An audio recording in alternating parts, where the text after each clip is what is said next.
wabarakatuh. Waalaikumsalam warahmatullahi wabarakatuh. Innal hamdalillah nahmaduhu wa nasta'inuhu wa nastaghfiruh wa na'udzu billahi min syururi anfusina wa min sayyiati a'malina. May yahdihillahu fala mudhillalah wa may yudlilhu fala hadiyalah. Asyhadu an la ilaha illallah wahdahu la syarikalah wa asyhadu anna Muhammadan abduhu wa rasuluh. Allahumma shalli ala sayyidina wa habibina wa syafi'ina wa qurrati a'yunina wa tabibi qulubina sayyidina wa maulana Muhammadin wa ala alihi wa sahbihi ajmain. Qalu subhanaka la ilma lana illa ma 'allamtana innaka antal alimul hakim.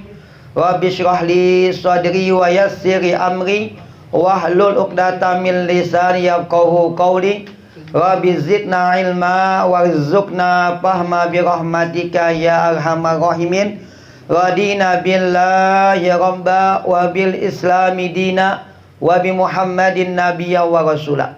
Ya Allah ya Rabbana bi rahmatikal wasiati ummana wa qina syarra ma hammana wa ghammana wa alal imanil kamil wal kitabi was sunnati tawaffana wa anta radin anna amin ya Allah ya rabbal alamin. Pertama-tama mari kita panjatkan puja puji syukur kita kehadirat Allah Subhanahu wa taala.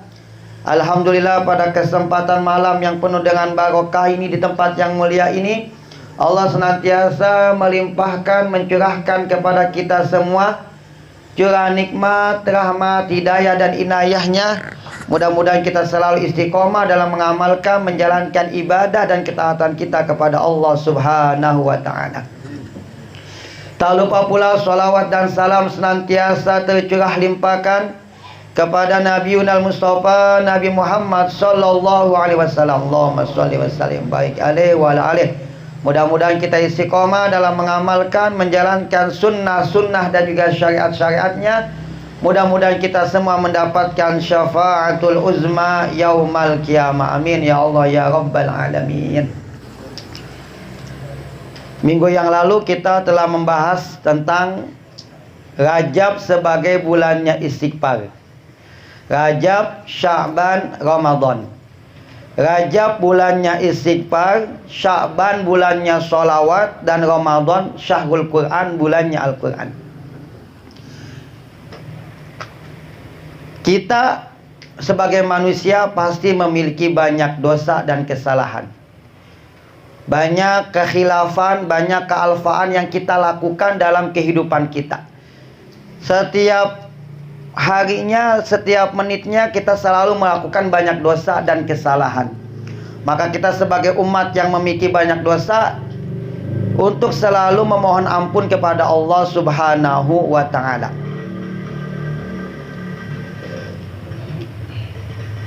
Kemarin kita sudah membahas tentang berapa keutamaan daripada istighfar kepada Allah. Istighfar itu ada 6. Istighfaro, hamzah, sin, ta, go, fa, ro. Kalau kita melakukan istighfar, kita akan mendapatkan 6 kemuliaan. Yang pertama, amal. Segala hajat kita, segala apa yang kita diinginkan pasti akan Allah mudahkan. Yang kedua, surur, akan menambahkan kebahagiaan dalam kehidupan kita. Yang ketiga, amalun, sururun, tafaul, membuat kita optimis dalam menghadapi kehidupan. Keempat, go, mendapatkan gufron, maghfirah minallah, ampunan Allah. Fa-nya faraj, kelapangan. Dan ro-nya rizkun minallah, akan mendapatkan rezeki daripada Allah. Kalau kita mendawamkan, kalau kita rutin dalam melakukan istighfar, itu kita akan mendapatkan 6. Yang pertama, amal, angan-angan, cita-cita, hajat kita akan dimudahkan Allah. Allah akan berikan kebahagiaan, kesenangan dalam hidup kita. Allah akan membuat hidup kita tafaul, optimis dalam menjalani kehidupan, mendapatkan ampunan, mendapatkan kelapangan, dan juga akan mendapatkan rizkun minallah, rezeki daripada Allah Subhanahu wa ta'ala. Maka orang yang istighfar itu pasti akan mendapatkan banyak kemuliaan. Ada ulama yang bernama Al-Imam Ibnu Katsir. Kata beliau, kata Imam Ibnu Katsir rahimahullah, manit tasopa bisipatil istighfar yassarallahu alaihi rizqah wasahala alaihi amrah wa hafidha alaihi sya'nahu wa quwwatahu. Ini kata Imam Ibnu Katsir rahimahullah dalam kitab tafsir. Dalam kitab tafsirnya apa kata beliau? Manit tasopa bisipatil istighfar, siapa manusia yang mendawamkan istighfar kepada Allah, maka Allah akan memuliakannya dengan yang pertama, yassara alaihi rizqah. Allah akan memudahkan rezekinya. Kalau kita ingin diberikan rezeki yang mudah, rezeki yang gampang, maka perbanyaklah istighfar kepada Allah. Yassara alaihi rizqahu. Allah akan memudahkan rezekinya. Wasahala alaihi amrahu. Allah akan memudahkan segala hajat dan urusannya. Wahafidha alaihi sya'nahu wa quwwatahu. Allah akan menjaga segala apa yang ada dalam kehidupannya. Allah akan menjaga hartanya, Allah akan menjaga kesehatannya, Allah akan menjaga keluarganya. Ini bagi manusia yang mendawamkan istighfar kepada Allah. Maka kata Imam Ibnu Katsir tadi, siapa manusia yang menjadikan istighfar sebagai dawam amalan yang selalu dia amalkan dalam kehidupannya, maka Allah akan memuliakannya dengan 3. Allah akan mudahkan rezekinya, Allah akan mudahkan segala hajat dan urusannya, dan Allah akan menjaga segala apa yang dia miliki. Ada ulama yang bernama Al-Imam Syekhul Islam Imam Ibnu Taimiyah. Dalam kitabnya Majmu'ul Fatawa, apa kata beliau? Syekhul Islam Ibnu Taimiyah rahimahullah telah berkata, man ro'a annahu la yansyarihu sadruh wala yahsulu lahu halawatul iman wa nurul hidayah falyuksir taubah wal istighfar. Man ro'a annahu la yansyarihu sadruhu. Siapa yang mendapatkan dirinya la yansarihu sadruh, dadanya dalam keadaan sempit, dadanya nggak lapang, sempit, banyak masalah, banyak musibah, banyak ujian cobaan yang menimpa dirinya, sehingga dadanya menjadi sempit atau tidak lapang. Walah yahsululahu halawatul iman, dan juga tidak mendapatkan nikmatnya iman. Wa nurul hidayah, dan juga tidak mendapatkan cahaya hidayah atau petunjuk. Maka siapa manusia dalam hidupnya yang merasakan jiwanya tidak lapang, hatinya tidak lapang, atau hatinya dalam keadaan sempit, dan juga tidak ada cahaya petunjuk dalam hidupnya, maka kata Imam Ibnu Taimiyah, falyuksir taubata wal istighfar. Maka hendaklah ia memperbanyak taubat dan mohon ampun kepada Allah. Kadang manusia mengalami banyak cobaan, ujian, ekonominya susah, dikasih kesempitan dalam rezekinya, dikasih penyakit, cobaan dan lain sebagainya, sehingga dadanya menjadi sempit, hatinya menjadi sempit, tidak ada kelapangan, tidak ada keluasan dalam hatinya. Maka siapa manusia yang merasakan kesempitan dalam dada dan hatinya, maka hendaklah ia memperbanyak taubat dan mohon ampun kepada Allah Subhanahu wa ta'ala. Bahwa istighfar itu akan menghapus dosa-dosa kita. Kullu bani Adam khata'. Setiap anak cucu Adam, setiap manusia itu banyak melakukan kesalahan. Kalau khata' itu sifat mubalaghah, artinya pasti banyak kesalahan yang dilakukan oleh anak cucu Adam. Dari pagi, siang, sore, malam, banyak dosa yang telah kita lakukan. Dosa mata, dosa mulut, Inna aktsara khotoya ibni Adam pilisanihi. Kebanyakan dosa manusia itu disebabkan karena lisannya. Apalagi mulut kita, lisan kita banyak melakukan dosa. Bohong, menghina, caci maki, memfitnah, menuduh, gibah, membuka aib tetangga kita. Banyak dosa yang dilakukan oleh manusia, apalagi dosa yang disebabkan oleh lisannya. Maka kata Rasulullah, kullu bani Adam khata'. Setiap manusia itu pasti banyak melakukan dosa dan kesalahan. Wa khairul khata'in at-tawwabun. Dan sebaik-baiknya manusia yang banyak melakukan kesalahan adalah manusia yang banyak taubat mohon ampun kepada Allah Subhanahu wa ta'ala. Maka kita diperintahkan untuk selalu taubat mohon ampun kepada Allah. Rasulullah telah menjadi teladan buat kita, contoh. Rasulullah itu minimal sehari semalam istighfar itu tidak kurang daripada 70 kali. 100 kali beliau tobat mohon ampun kepada Allah. Apa kata Rasulullah? Ya ayuhan nas tubu ilallah wastaghfiruhu fa inni atubu fil yaum aktsara min sab'ina maratan. Wahai manusia, bertobatlah kepada Allah dan mohon ampun kepadanya. Kenapa? Fa inni atubu ilallah, karena sesungguhnya aku itu tobat sehari semalam lebih daripada 70 kali.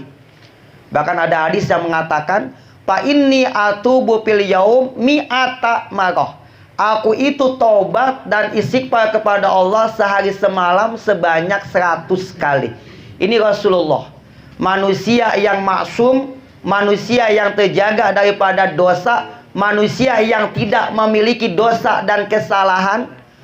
Qad ghafarallahu ma taqaddama min dzambihi wa ma ta'akhkhar. Dosa yang dulu bahkan dosa yang akan datang sudah diampuni semua. Tempatnya pasti di dalam surga yang paling tinggi. Manusia yang paling tinggi surganya, yang paling dulu masuk ke dalam surganya Allah, Nabi Muhammad. Nggak punya dosa, udah mendapatkan jaminan ampunan dosa, bahkan udah pasti manusia yang paling dulu masuk ke dalam surganya Allah. Tapi istighfar dalam sehari semalam itu sebanyak 100 kali. Kita manusia yang banyak dosa, mata kita, mulut kita, tangan kita, kaki kita, hati kita penuh dengan dosa, tapi kita masih malas untuk memohon ampun kepada Allah Subhanahu wa ta'ala. Maka kita diperintahkan untuk selalu tobat. Tobat kepada Allah, minta ampun kepada Allah dengan sebanyak-banyaknya, dengan tulus. Jangan cuma lisannya dengan tobat. Jangan cuma lisannya doang yang tobat, istighfar, tapi hatinya nggak pernah tobat. Habis sholat istighfar, tapi habis itu melakukan dosa lagi. Habis sholat kita baca istighfar cuma di mulut doang, tapi hatinya nggak pernah tobat. Hatinya tidak pernah istighfar kepada Allah. Lisannya mungkin banyak tobat istighfar, tapi hatinya kadang-kadang kita tanpa ada ketulusan, tanpa ada niat yang ikhlas dalam memohon ampun kepada Allah Subhanahu wa ta'ala. Maka kita diperintahkan untuk selalu tobat dan istighfar kepada Allah sebanyak-banyaknya. Kita untuk selalu memohon ampun dan istighfar kepada Allah Subhanahu wa ta'ala. Ada dalam kitab Fathul Bari yang dibuat oleh Al-Imam Al-Hafiz Ibnu Hajar Al-Asqalani, ada dikisahkan seorang ulama yang bernama Imam Hasan Al-Basri. Ulama yang bernama Imam Hasan Basri, dalam kitab Fathul Bari dijelaskan bahwa ada laki-laki yang datang kepada Imam Hasan Basri dan mengadukan masalah hidupnya. Yang pertama, dia mengadu tentang masalah al-jadab. Al-jadba, musim paceklik.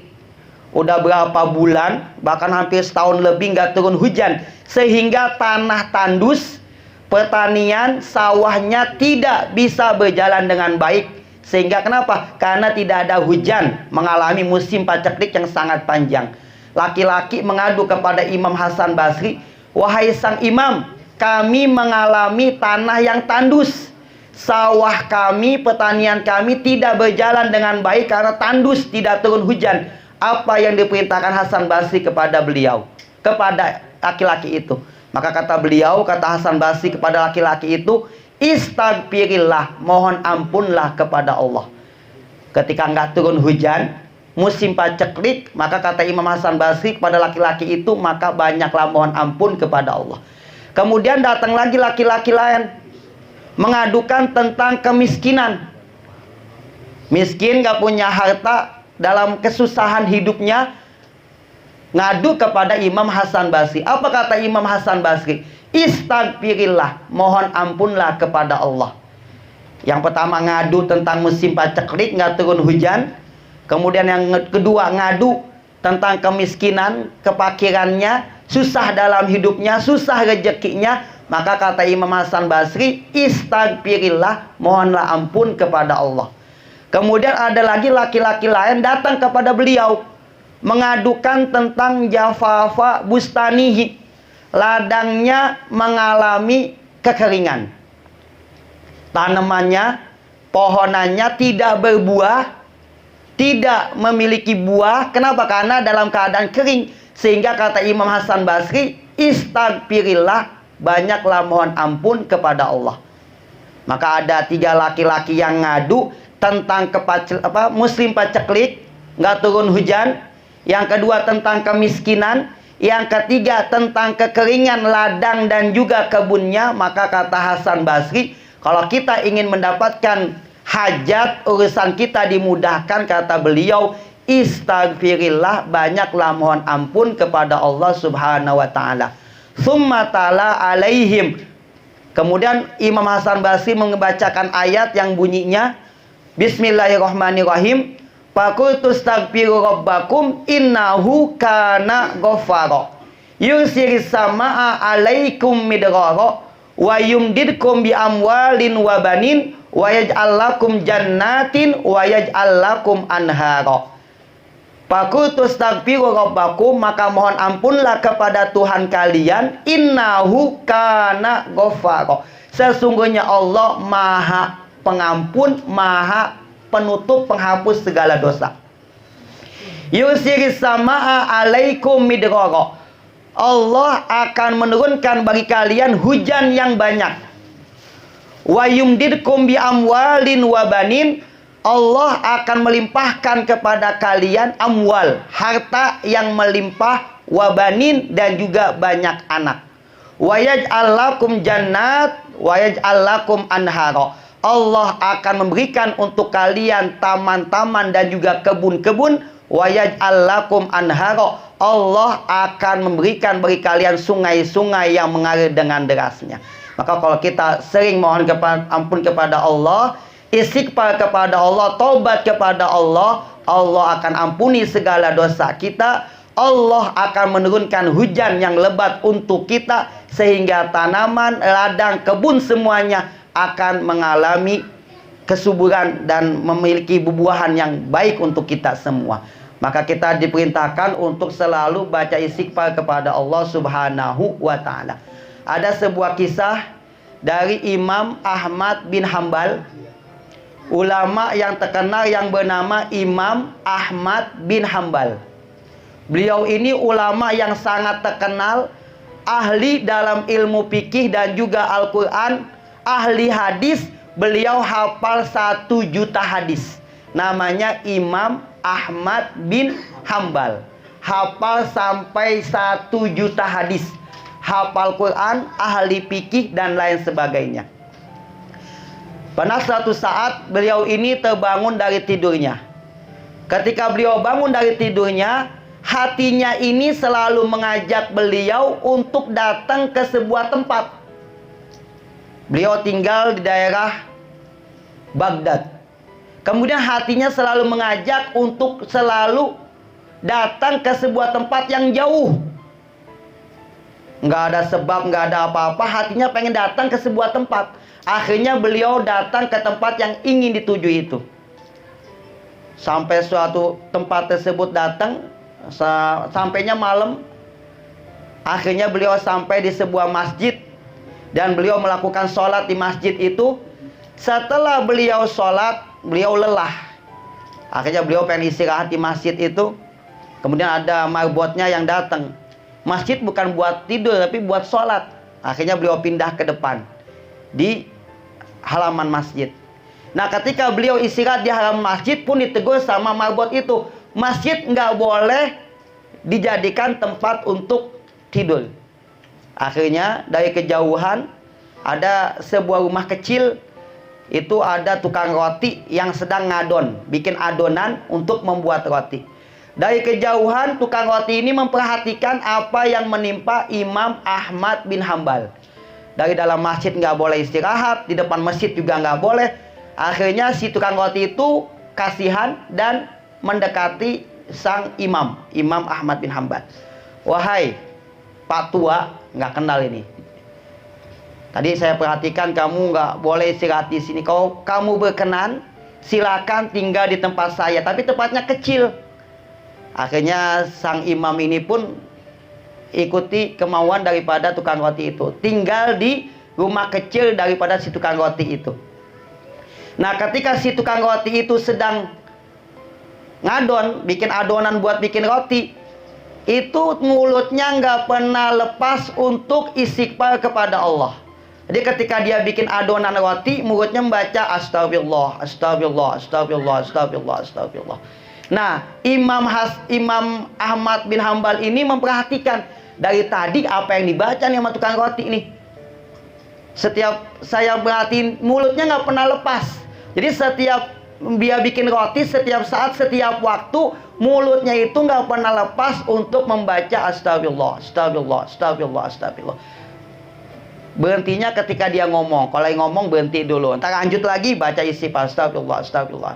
Ini diperhatikan sama Imam Ahmad bin Hambal. Akhirnya ditanya, wahai sang tukang roti, saya perhatikan tadi mulutmu nggak pernah lepas. Apa yang kamu baca? Saya selalu membaca istighfar kepada Allah. Sudah berapa lama kamu mengamalkan istighfar ini? Puluhan tahun, bahkan sampai 20 tahun saya selalu mendawamkan untuk membaca istighfar setiap waktu. Pagi, siang, sore, malam, setiap waktu mulut saya nggak pernah lepas untuk istighfar kepada Allah. Hampir 20 tahun. Kemudian Imam Ahmad bin Hambal bertanya, setelah kamu mendawamkan ini, apa yang kamu rasakan? Apa yang kamu dapatkan? Kata si tukang roti, setelah saya mendawamkan istighfar ini, kalau saya berdoa kepada Allah, Allah pasti mengabulkan doa-doa saya. Allah pasti mengabulkan hajat-hajat saya. Hajat saya, doa saya, semuanya dikabulkan. Tidak ada satupun hajat kecuali Allah pasti akan mengabulkannya. Tapi cuma satu yang belum saya dapetin. Kalau saya minta, semuanya udah dikasih. Cuma satu yang belum saya dapatkan. Apa yang kamu belum dapetin?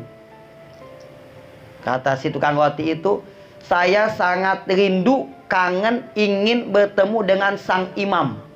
Imam yang sangat ahli dalam hadis, ahli fikih, saya sangat kagum, saya ingin berjumpa dengan beliau. Allahu Akbar. Ternyata yang di depannya itu siapa? Imam Ahmad bin Hambal, ulama terkenal. Itu nggak pakai. Jadi si tukang roti ini mengamalkan semuanya itu, dikabulkan hajatnya cuma satu. Belum pernah berjumpa dengan Imam Ahmad bin Hambal. Ternyata karena beliau mendawamkan istighfar, Allah kirimkan Imam Ahmad bin Hambal itu ke rumahnya si tukang roti. Itu berkah daripada istighfar yang dia baca. Jadi nggak pakai susah payah, nggak pakai biaya yang banyak, sehingga si Imam Ahmad bin Hambal itu datang sendiri ke rumahnya tukang roti sebagai buah daripada istighfar yang ia dawamkan setiap waktunya. Maka kalau kita istighfar kepada Allah, Allah pasti akan mengabulkan hajat kita. Allah pasti akan berikan segala apa yang kita pinta dengan jalan Allah, bukan dengan jalan kita. Maka kalau kita istighfar kepada Allah, apapun yang kita inginkan, apapun yang kita hajatkan, pasti Allah akan mudahkan kita untuk mendapatkannya. Bukan dengan jalan kita, tapi dengan jalan yang Allah telah mudahkan kita untuk mendapatkannya. Maka istighfar itu ada sebuah kemuliaan. Kalau kita biasa istighfar, pasti Allah akan memudahkan hajat-hajat kita.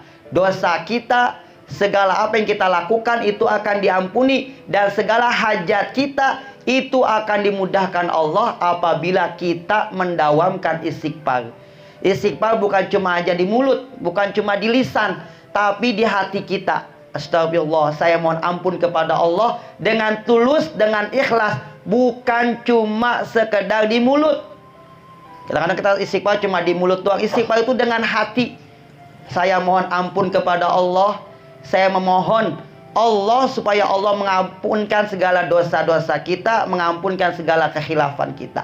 Maka doa atau istighfar itu bukan cuma dengan mulut, tapi dengan hati yang tulus, dengan hati yang yakin, Allah pasti akan mengampuni dosa-dosa kita. Jangan dosa yang kecil.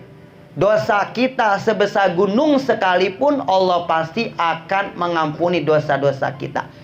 Dosa kita sebesar gunung, ampunan Allah seluas langit. Dosa manusia sampai gunung sekalipun, ingat Allah itu memiliki ampunan yang luasnya melebihi langit dan bumi. Sebanyak apapun dosa kita, kalau kita istighfar dengan ikhlas, dengan tulus dan yakin, Allah pasti akan mengampuni dosa kita. Dan Allah pasti akan memudahkan daripada hajat-hajat kita. Apapun hajatnya, kalau kita lillahi ta'ala, pasti Allah akan memudahkannya. Mungkin ini saja yang bisa disampaikan. Ada yang bertanya, Bapak yang di sebelah kidul atau di sebelah wetan? Ustaz,